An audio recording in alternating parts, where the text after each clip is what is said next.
This is not what we want.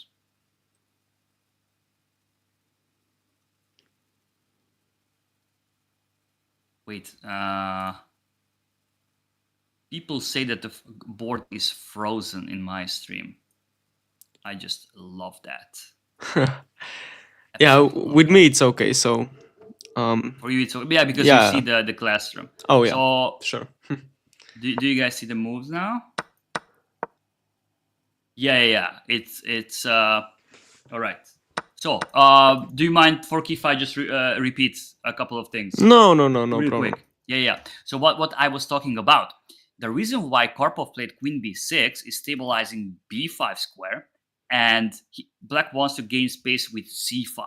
So let's say we just stop knight f4 as Forky suggested. Black can either take on d4 and now playing c5, gaining like Benoni structure. If you push d5, this is like a very Benoni-ish structure where black could already play b5, which is always huge.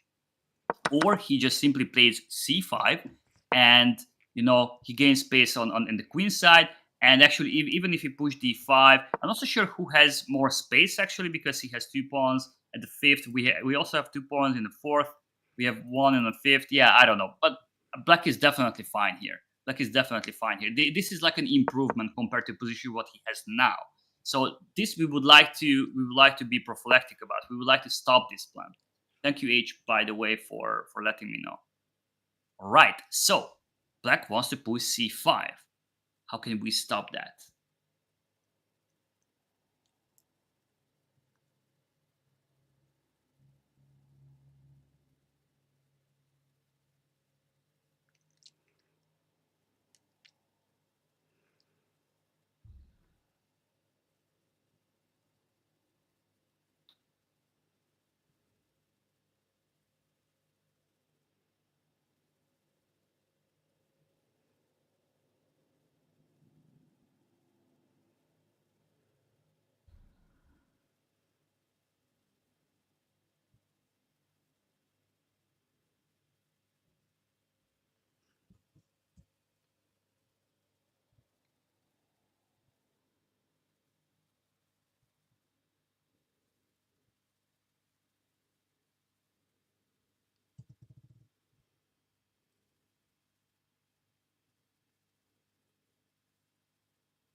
What can we do about that?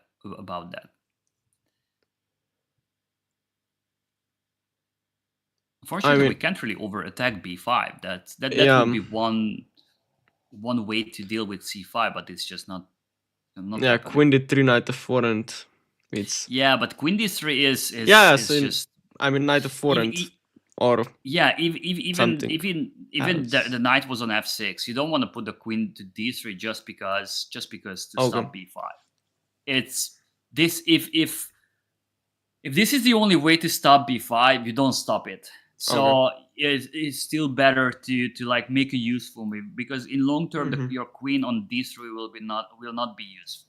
So this is not what you want to do. Then you try to find something else. If your gut tells you that the move is not right, you shouldn't go for it.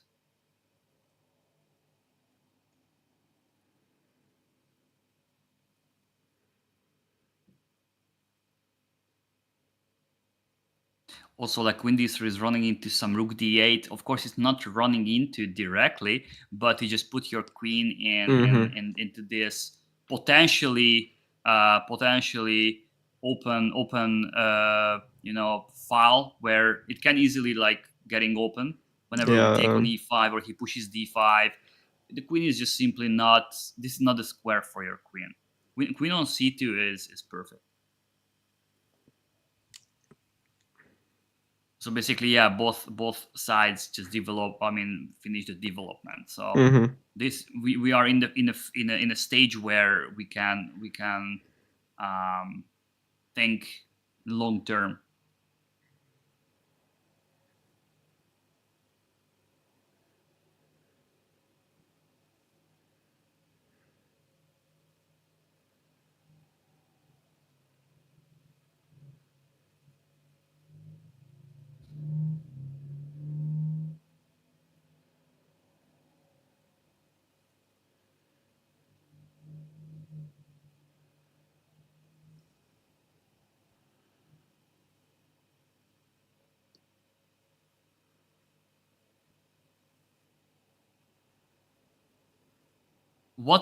Which candidates moves are you looking at?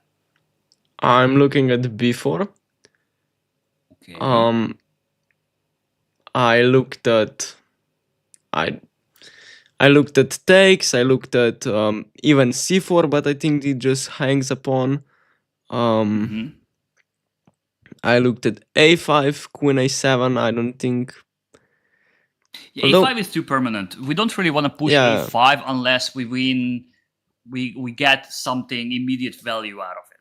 So a5 is too permanent. We have to make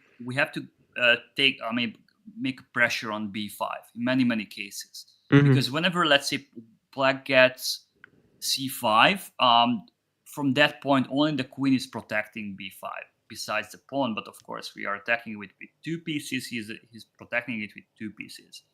So yeah, if you push a5, this is never really the case, because then this guy is just from this point, this guy is just permanently like stabilized. And also we have no access to a takes b5 and doing something on the a file. Yeah. So a5 is too permanent. This you don't want to do.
And what's going on after b4? I think we're weakening a lot of things, like the c4 square. A4 also looks kind of like weakened. I genuinely don't think that's a way to go. Even c5 is a possibility for black. I don't think it's that great actually after b takes, d takes, and d5. But yes, even then he might have an idea to play like rook f8 and f5. I think. But even something like a5 after b4, and I don't think it's like good. b4 a5. For example, yes.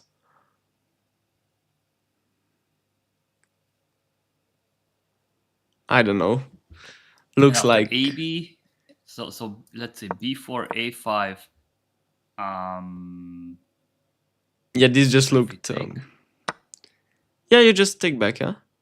I don't know. take and now the c3 pawn. Yeah, this is usually not very good for black. I mean, This guy will be super weak.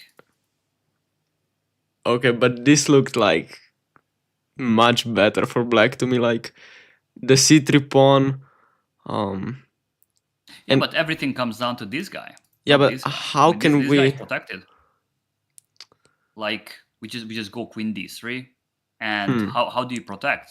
So these two guys will not be able to protect. You can play bishop a6, but then you have to do something with this guy. So let's say this is the classical almost losing endgame for black, because simply like this guy will never get attacked, right? But this guy is permanently weak.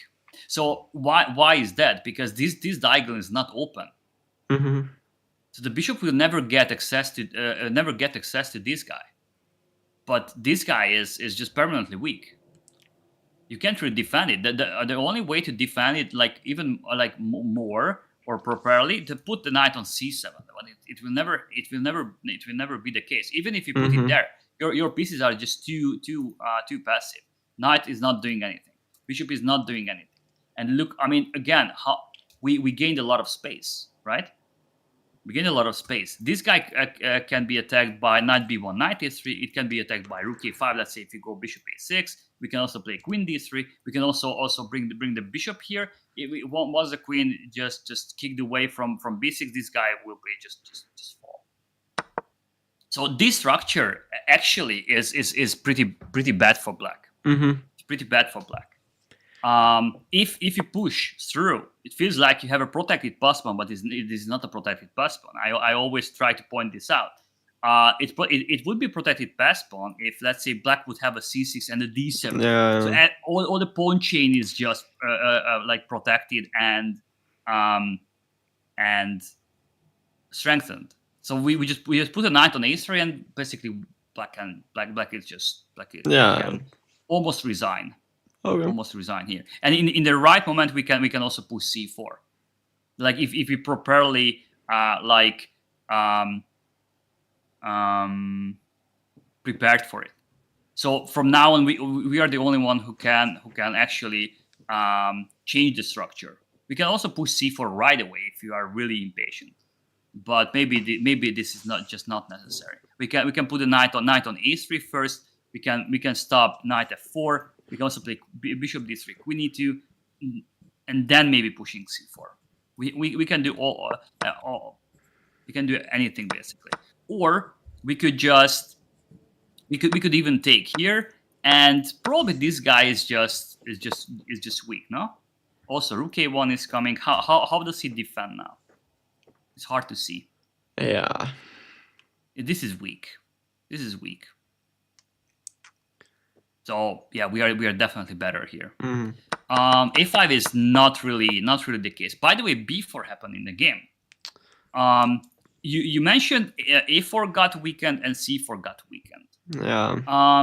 That's true, and it's not in the same time. So that's true that actually now a4 and c4 is a little bit more vulnerable than it was like one move earlier.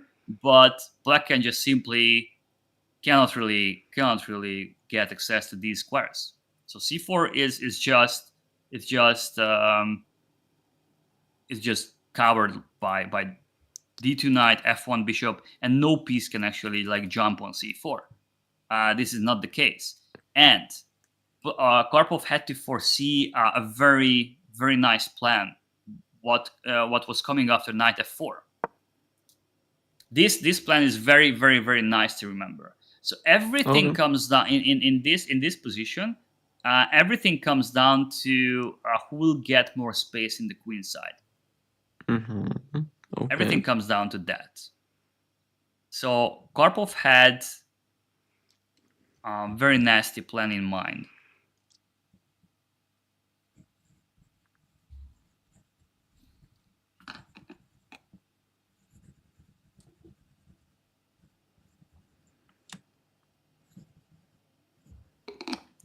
And also, there's one thing to mention. What you just said.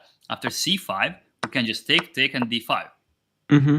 And now this is probably bad for black. Yeah. And I guess. this we checked in Karpov Grigorich game. Yeah. By the way, this type Yeah. of structure. It was not entirely the same, but the idea of creating this protected Mm-hmm. pass pawn. This is a protected pass pawn now. We don't Yeah. even have to like protect it with c4. This is a protected pass pawn because we have an f2 pawn, Mm-hmm. which can strengthen e4. So this is a protected pass pawn now. Of course, with these many pieces left on the board, it's not that huge. But in endgames, it will be huge. So c5 was not really great. Knight f4.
Why did black make this move?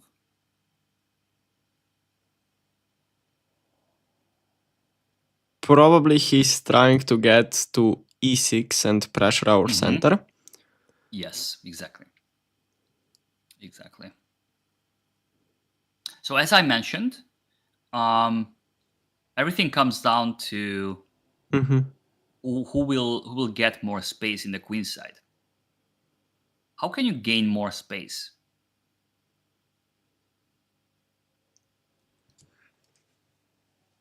I mean, we could try to push a5. Yeah, but a5 is not what we want. Yeah. We just mentioned that before. Yeah. It's just too permanent. Oh. We want to pressure b5. Yeah, makes sense.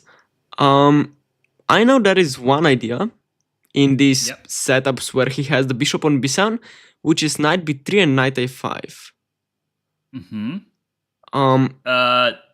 Yeah, that's also a case. That's a nice plan. That's a nice plan to put the knight on a5.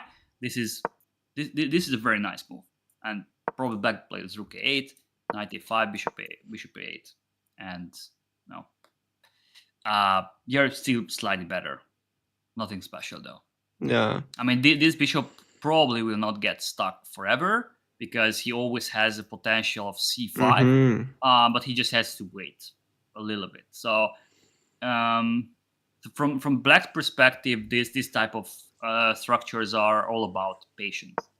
Okay. So he couldn't really change the structure. Knight b3 is a very nice move, but Karpov was saying that all right, I'm not giving you any counterplay here. I'm not. I want to push you down as much as I can, and I don't want to give you space. And as always, Karpov really wanted to be in the leading role, so he didn't want to give any potential choice for black to change the structure, or I don't know, pushing c5 or anything like that. He just took the control like right away here.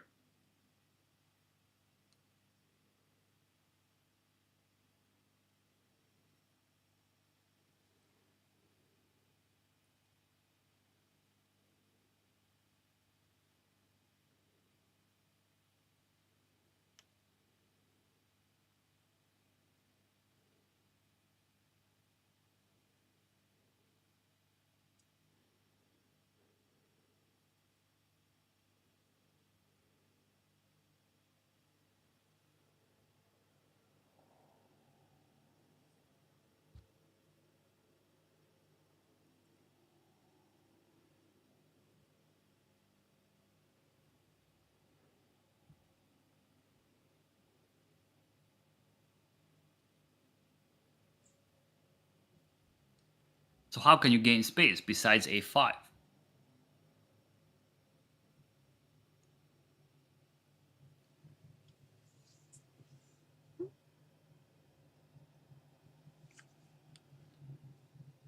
Probably would. I mean, I tried to make c4 kind of work, but I don't see how. Because the d4 hangs, I think. So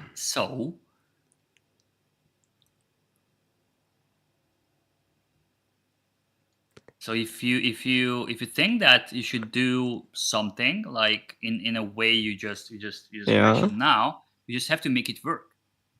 So c4 Correct. would be the ultimate move, right? Because we just opening up the b2 bishop's diagonal. But d4 is d4 hangs. Yeah. So, I mean, maybe trying to take on e5, but that I don't like. Why? I think he just opens up like the diagonal of the queen. Firstly, his knight is improved from d7. He will try to pressure our e4 pawn. I don't know. It looks like to me. All right. So you are not afraid of d takes c5, d takes c5. You're afraid of that always a piece will take on e5. For example, yes. All right. Okay, that's fair. So, but do you like d takes c5, d takes c5 in general? Yes, definitely. And then c4. Definitely, yeah. Yeah, this is something similar happened in the game. So yeah, Karpov took on e5. Karpov took on Okay. e5. In order to push c4, this was the only way. We couldn't push c4 right away because just e takes d4 and we lost the pawn. This is well protected and we cannot really overattack it. Now a5 would be interesting just to make the queen go away and then we can take on d4. But the queen has a square on a7 and it still protects d4. And we just lost the pawn for basically nothing. And actually, he can overprotect it with knight 96. So knight b3, 96. Maybe we can win that pawn, but also he can take on c4, bishop c4, c5. I'm not so sure. Also, knight takes c95 is an interesting move. I don't know. This is way too complicated. So of course, Karpov is not a player. I mean, we are learning Karpovian chess right now. So if we cannot foresee something like 100% that, or we cannot just acknowledge something that this will benefit us 100%. We will not go for it. We will not go for it. We are not like gambling here. We always want to make sure that what we are about to play, that will be a beneficial structure. So after d takes c5, knight takes c5. This was your fear. After we take, now Bayevsky took with the pawn. I think he just realized. Bishop takes e5. After bishop takes e5, we have knight f3, and bishop g7. We have queen d2. And now this is hanging and this is hanging. Okay. And we just basically won material here. Okay. So this was not possible. And of course, if he allows us to take on e5, that's huge, right? And then pushing c4, definitely. It's even better. This is what Karpov was suggesting. Also, Kasparov said that the knight f3 was best. Engine said we can even have like a5, queen c7, c4, and this is also very good. This is also very good. And now we pushed a5 because now we got c4. So this is different. Yeah. We can put pressure on b5. And look at this bishop again. And basically this structure is worse than this, because yeah, this is weak. This is weak in long term, and this will be always beneficial for us. So many weak dark squares.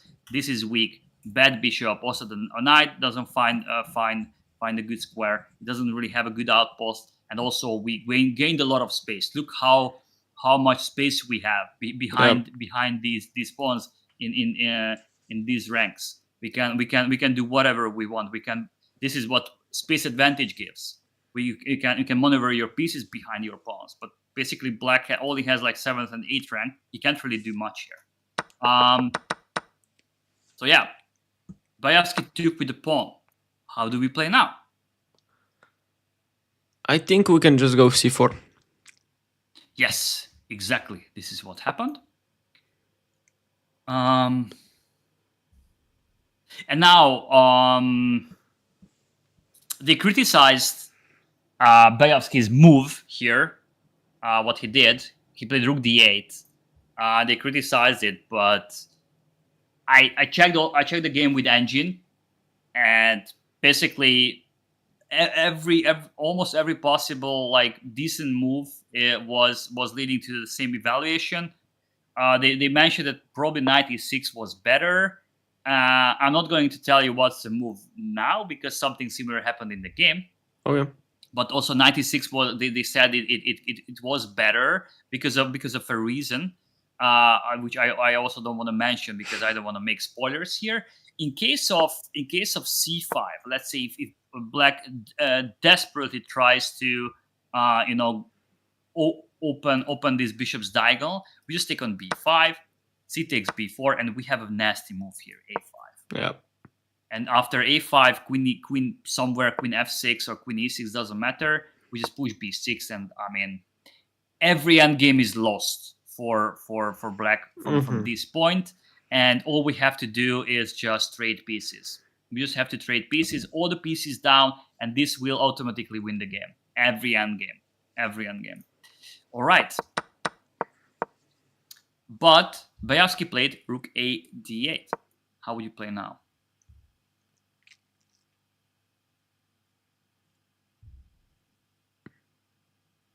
By the way, Forky, are you live?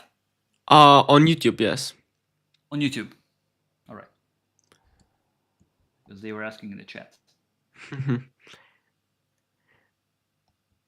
I think our idea was to play c5 here, or at least that's how I understood it. So I think just c5 is pretty much a no-brainer here. For me, I think. Yeah, c5 is definitely a candidate move, but again, it feels like it releases tension from the queen side. So if you b takes a4 or b takes c4 was threatening. No. No. c5 was threatening. No. No. So why do we like make these permanent changes in the pawn structure? So if let's say if something was really threatening, so let's say c5 was just like super threatening for black, I would understand c5 because you wanna stop that. You wanna be prophylactic about c5, black c5, but black basically cannot change this structure. He just has to wait for us to do something. So this is just too permanent. If let's say you change your mind, there is no like takebacks. You cannot undo it. So this is just too permanent. This is too permanent. Okay. You can do it. You can do it one move later as well. Just as you did it now.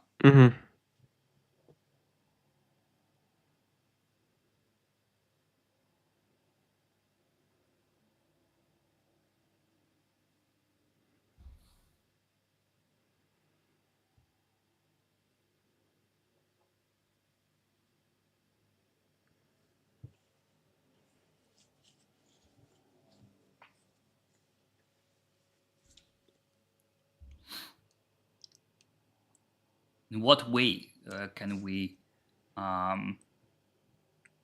improve the position? I think we can just try to improve our knight from d2. So I think just knight f3 looks very nice.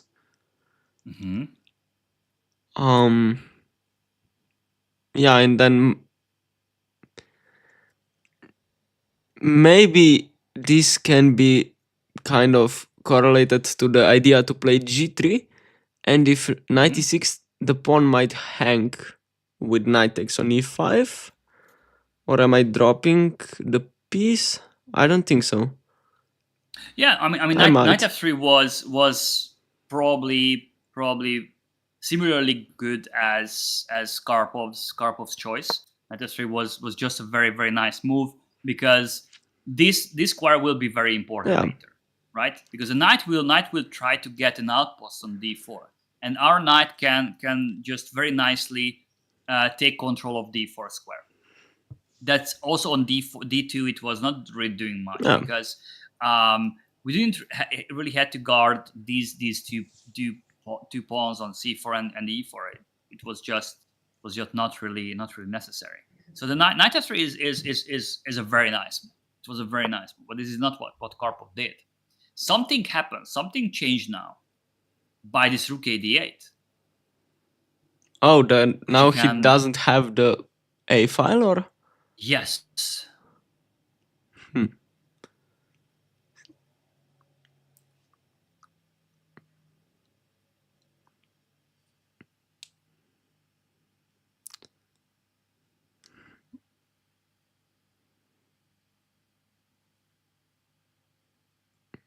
But again, now I'm looking at transformation of the pawn structure, like AB5, for example. Mm-hmm. But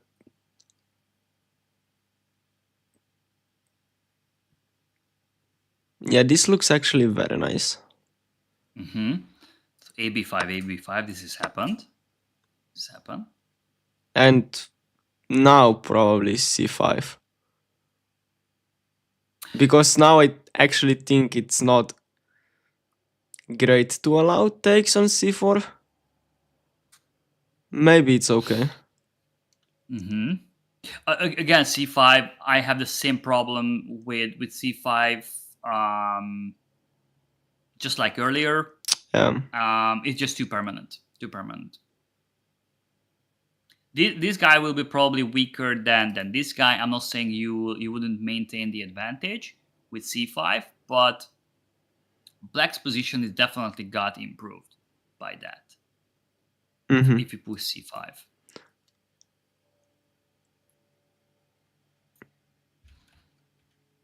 Oh, do we have rook a5 here? Yes, exactly. This is what happened. Wow. Exactly, rook a5.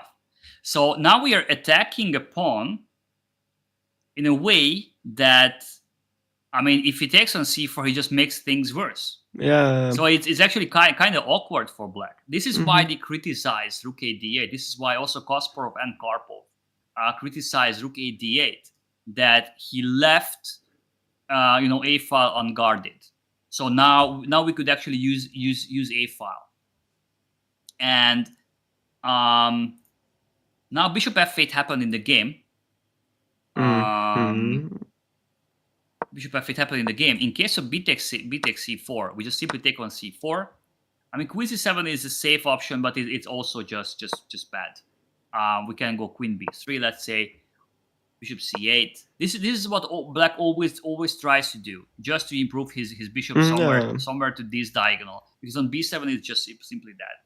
And because of the space advantage, because how active we are in the queen side, and also because we could double up the rooks on the a file. And also, this is always weaker than this. Our bishop is better than his bishop. Our knight is better than his knight. Every single piece we have is better than his pieces. Yeah, definitely. Basically, if he takes, and now, I mean, this is a position for Karpov. Like, bishop better structure, and like he has the wrong bishop. I mean, I'm not saying if he had like the lesser bishop instead, it would be better, but the bishop is definitely not doing anything. And also we can use the 7th rank, and this guy is just super weak. I mean, he doesn't have a lesser bishop which can protect this guy, but we have a darker bishop which can protect this guy. And even if he gets a knight on d, of course, now knight d4 is just running into rook a7. So also this diagonal is huge. Whenever the knight leaves e6, e6 square, f7 pawn will be just super weak. So this was one like not potential, but possible scenario out of b takes c4. If he takes on b4, that's even worse. And now white is a very nasty move, rook b1. Now some bishop discover is threatening, and probably bishop a3 is threatening. Not only like winning the bishop, but winning the queen in the same time. He has to play queen e7, bishop a3. Now only move is queen c7, right? Because actually no, because queen c7 even makes things even worse after rook a7. Because now rook b8 and bishop d6, and we win everything. We win the whole set. Probably he has to play queen g5, rook b7, knight a3, king h2. But we are up a piece, and he has two pawns in exchange, but it's not going to lead anywhere. So yeah, queen takes b4 obviously is losing on a spot. But okay, Bevsky made this very tricky move, bishop f8. Now c takes b5 is running into bishop b4, so we have to be careful. How would you play now?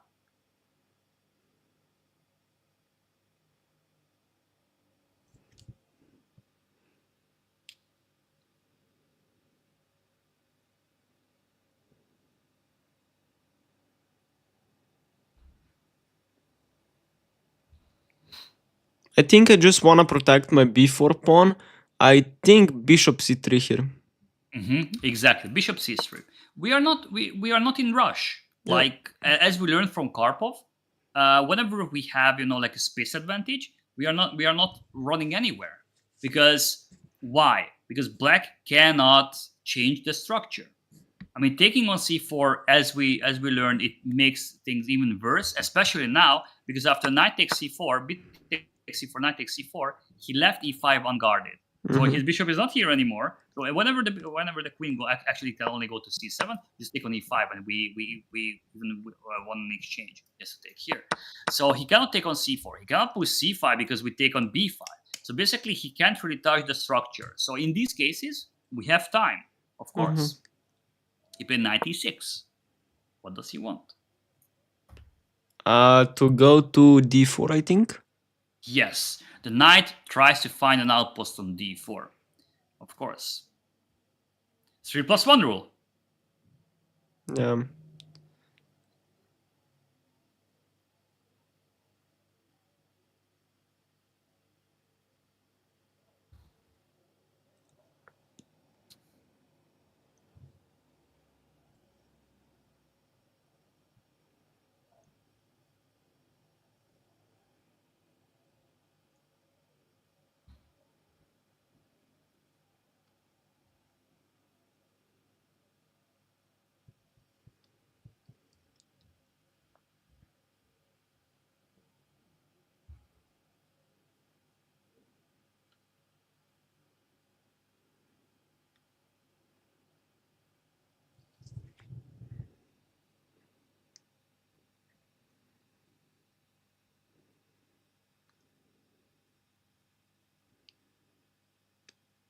I think we can play queen to b2 here.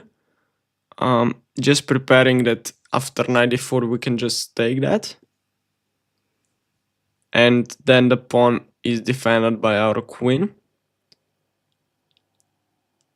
So queen b2. Yeah. Knight d4, and you want to take? Yeah. And rook d4. I thought about knight f3 here. And I think I'm winning a pawn. Knight f3. Alright. What if I go back? Guess you want to take? Yeah. To c5. Ooh. Do not underestimate the bishop pair. The power of bishop pair. I mean, okay, yeah. I get it, I guess. And b4 is so. Yeah. My problem is not giving up on your bishop in order to like deal with knight d4. My problem is that on d4 actually a rook could take. Yeah. So you didn't ruin his pawn structure. Like you didn't really get the most value out of bishop takes d4. Okay. And interesting. So knight d4 will happen, right? This move will happen. This is black's only hope. This move will happen. we just have to make sure that, and also like taking on d4, this bishop is key. This bishop is huge. Protecting b4, like taking an eye on d4 square, a lot of dark squares. So if you take on d4, you have to make sure that it's going to be beneficial. Mm-hmm.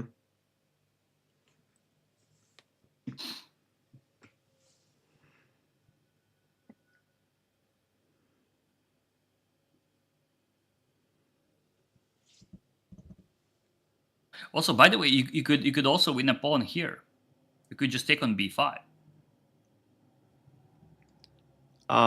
Yes. Is it actually worthy? Is it actually worthy taking on b5? Actually, I didn't even I don't know why. It didn't even cross my mind. Problem is with cb5, he just goes knight d4. Yeah, and and we d4, have to e4. take him. And again, bishop pair. Yeah, probably. This is not Karpov style. He will not definitely allow this amount of dynamical play for his opponent. He will not start to. He will just simply not lose time, because we are in the middle game. We are getting close to time trouble, because it was move 26. Position will get even more complex than that. So we need to spare as much time as we can. Karpov will not start to evaluate this position. Oh my god, okay, this is beneficial for me or not. Yeah. I mean, it's just too much. Takes too much time. So and Karpov was not that materialistic. So he preferred like positional advantage over a pawn, like especially against the bishop pair. Bishop pair in open positions against a knight and bishop is totally worth a pawn, a sacrifice pawn. So taking on b5 is greedy. We don't want to do that.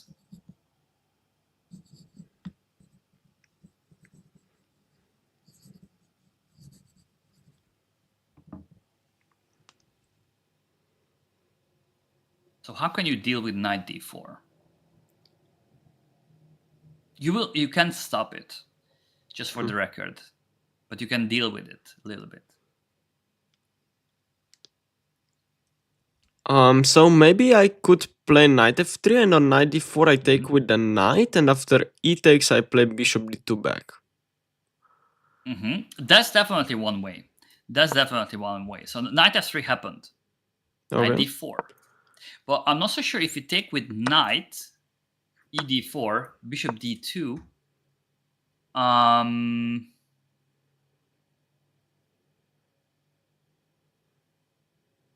Can he take on c4? Wait, I cannot play c5 because you just take. Yeah. Bishop c5, rook takes c5. C5, bishop Oh, f7. yeah. Okay, This is nice. I cannot do that. Cannot do that. What can I do here? I'm not so sure about d3. Can he do this? With the point?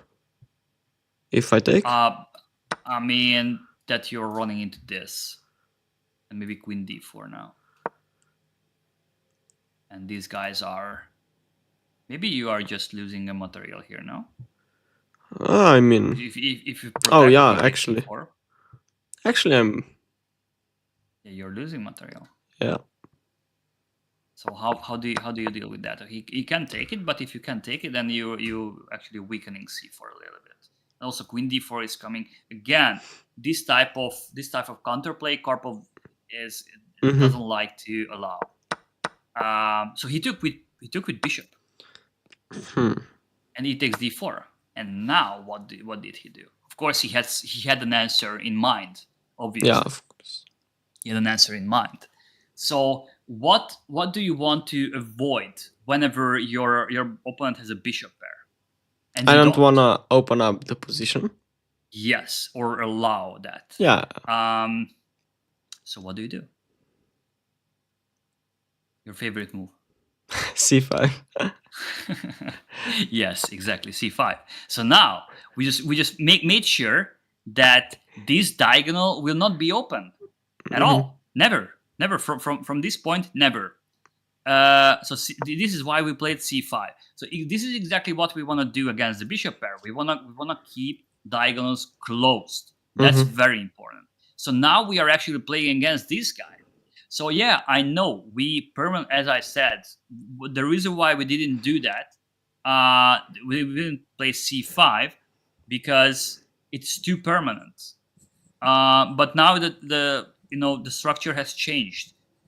Earlier we had this structure. The pawn was on e5, but now all of a sudden he has a pass pawn, or we can consider it as a weakness on d4 because we can just easily blockade it, and he cannot really just push it anywhere from that point. Also, this by blockading this guy, the bishop's diagonal will be closed as well. So Bánusz played queen c7. How do we play now?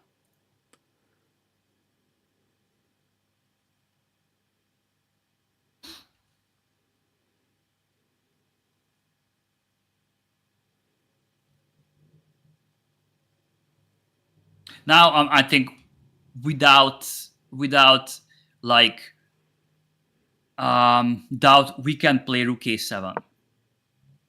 Oh, yeah. Sophie, thank you so much for the raid. How was the stream? We are doing play like Karpov content in a live lesson. So yeah, we can play rook a7 because why? He can't play rook a8. He's just losing a pawn. Okay, he has the bishop pair, but it's not that big of a deal. So yeah, this rook on the 7th will be huge. What if he plays queen b8? How would you play now? Would you play rook a1, or would you play queen a2? Which one is better? What do you think?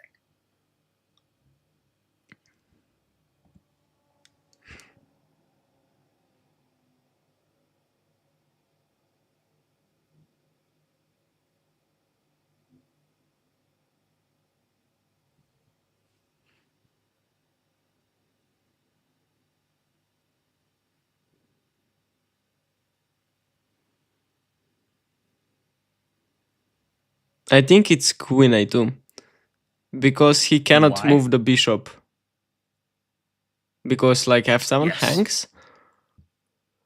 Very nice. Very nice. The problem with rook e1 is the last thing we want to do is allowing bishop c8, bishop e6. Yeah. So this transfer we don't want to allow. That's why queen a2. Very nice. So now he can just play bishop c8 and bishop e6. Even if we win d4, it's still not clear.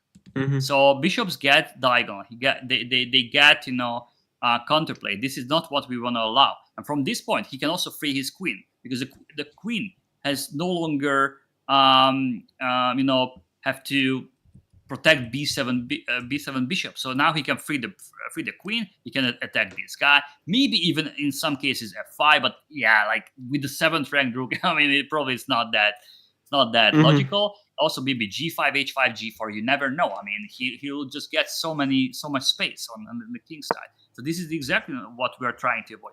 Yes, queen a2, very nice, very nice. Queen is attacking f7 in case of bishop c8. We just deliver mate in 2, so he cannot do that. So the bishop, he cannot free his bishop. That's very important. All right.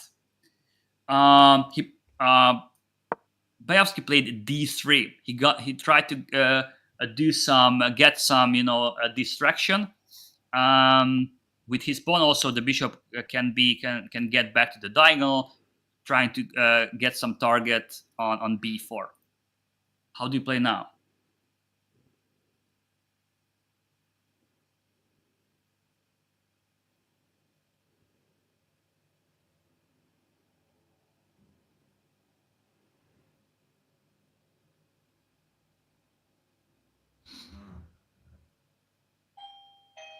Hold on.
I am back. Sorry about that. No problem.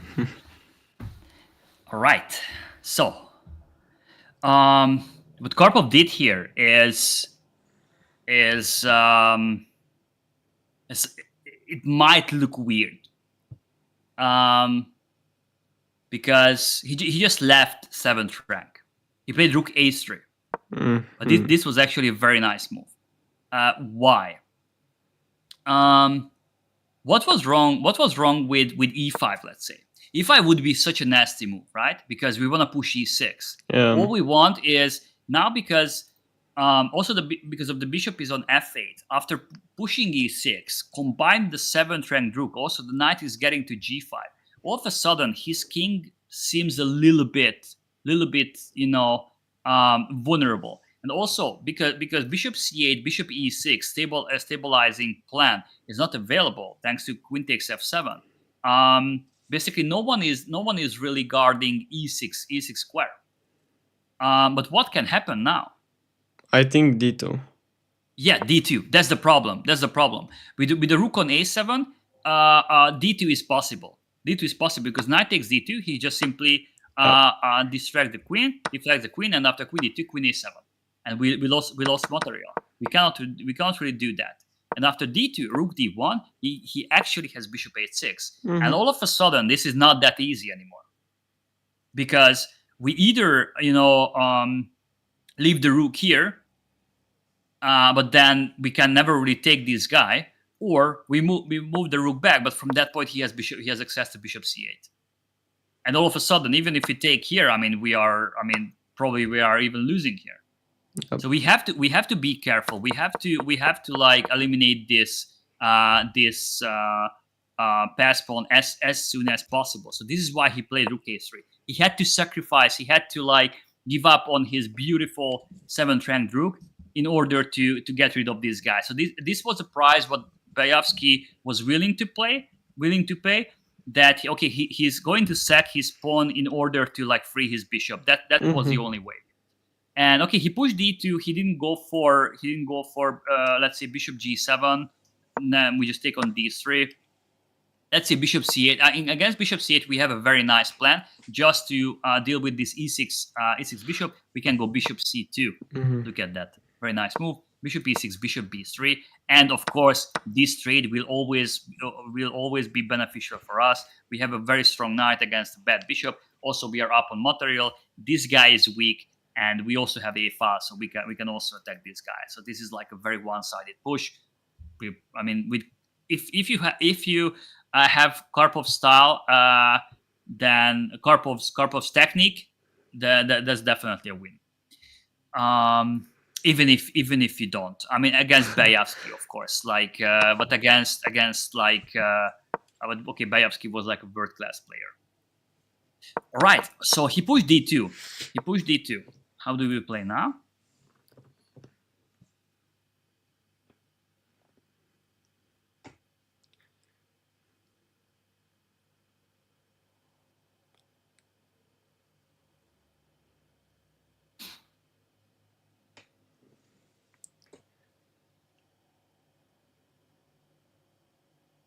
Probably we have to take on d2, right?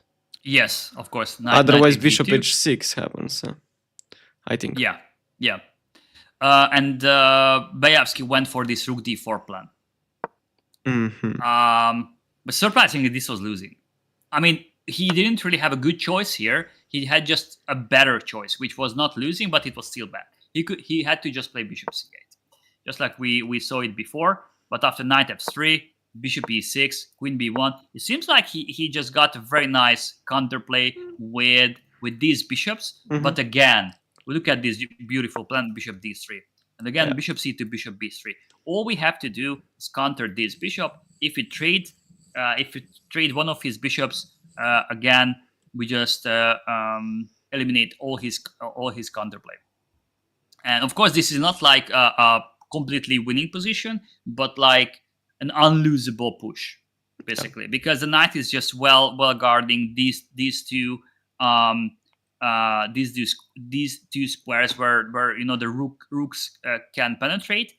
The bishop cannot really attack the knight, so the knight is just the knight is so flexible, so stable, so massive on f3. Is just taking care of everything. And once we get rid of this guy, the game is over. So he played rook d4, but he's not losing on a spot. But not because of something, you know, like it's not like it's not like a tactic, but beginning of a tactic. Mm-hmm.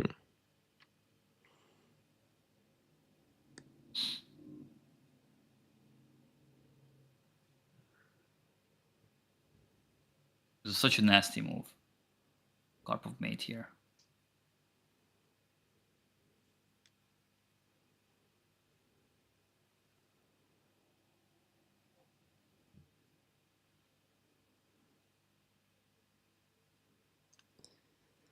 I think we can try to attack with rook f3 followed by something like e5, perhaps. Mm-hmm. Actually, we don't have to. We don't need rook f3 for that. Just we e5. can just play e5. We can just play e5. Yes, e5 is such a strong move. Oh, Why? because of knight f3.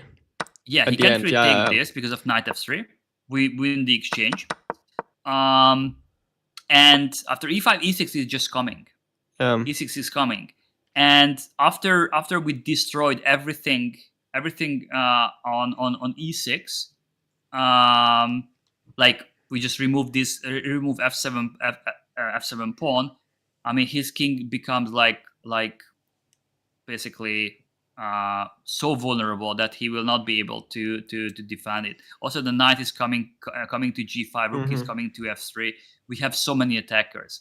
In case of bishop c8, this would be the only defense. But now we have knight e4, another very nasty move. In case of queen takes e5, we always have this check, and then we win the exchange. This is losing.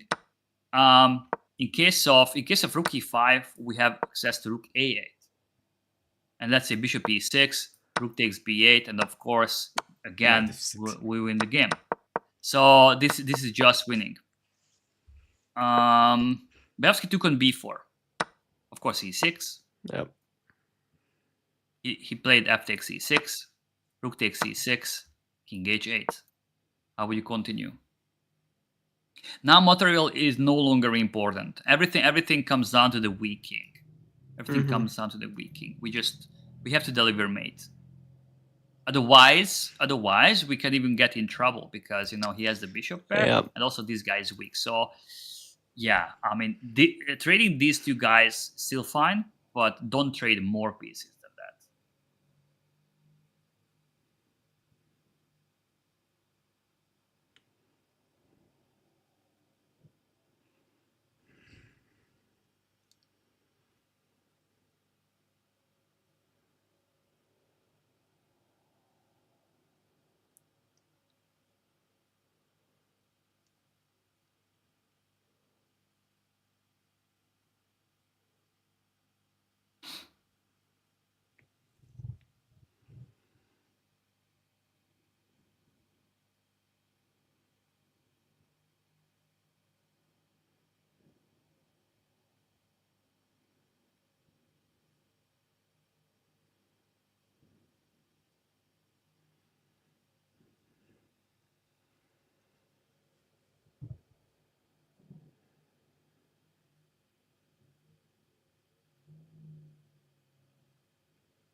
So which piece would you improve?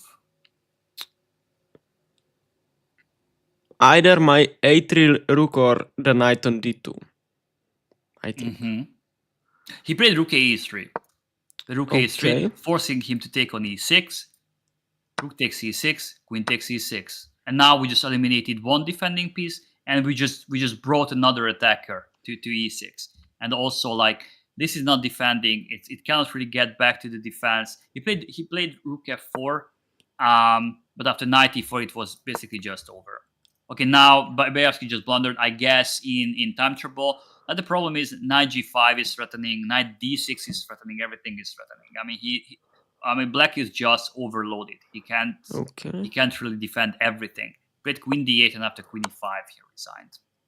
And f4 rook is just false. It didn't really matter. In case of bishop g7, I think just knight d6. And we can even play queen d7, rook e7. We can even play queen in case of h6. We can take on g6 as well. We can play queen d7, rook e7. So also bishop d3 can join the party.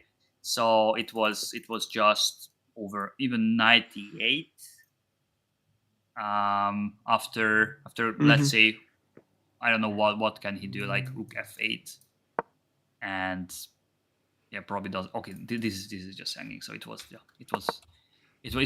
not important. Yeah, it was just lost. Okay, I mean he lost the rook in one, but it didn't really matter. So yeah, all right. So yeah, I hope you enjoyed today's game. This was a very nice fight for space in the queen side.